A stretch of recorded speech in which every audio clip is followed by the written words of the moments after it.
So today we will start with plane table surveying. So you can see this is board. This is board, and then this is tripod. We will fix this board on this tripod, and then we will use this sheet for drawing a map. Then its accessories are just like this. This is tape. This is U-fork. Then this is plumb bob. These we will use for centering.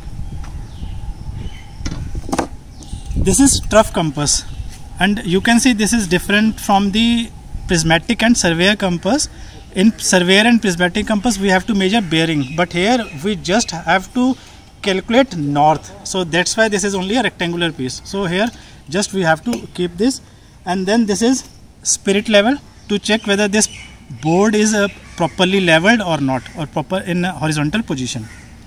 So apart from this, we will use this LED also. This is sight vane, this is object vane, then this is ranging rod. So all these accessories we will use to make a map on this plane table sheet.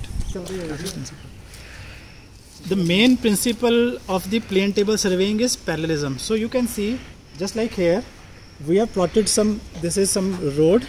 That road is this one, then this building is there, similarly this road is there, and one building is there.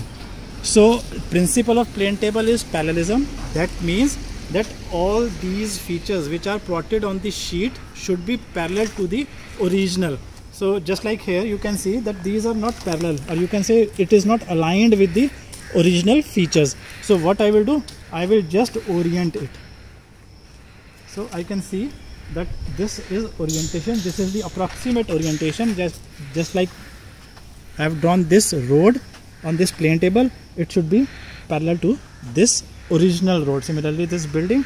And apart from this, when we do this approximate that alignment, then we have to see the north also. So this is the principle of plane table, that is parallelism.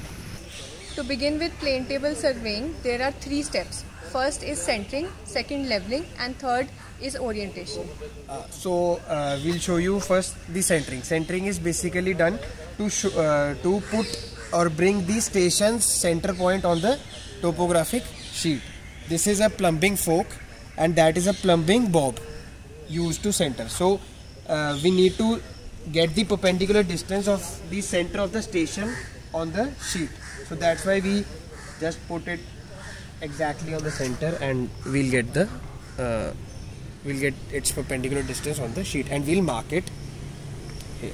And why do we need the center? We need center to measure the distance between one station and another station.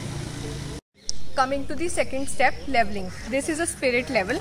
So we place the spirit level at each corner of the sheet and ensure that the air bubble is in the middle. This should be the placement of the air bubble. Similarly here, and as you can see at each corner, the air bubble is placed in the middle. This is how we do leveling. The next step is orientation.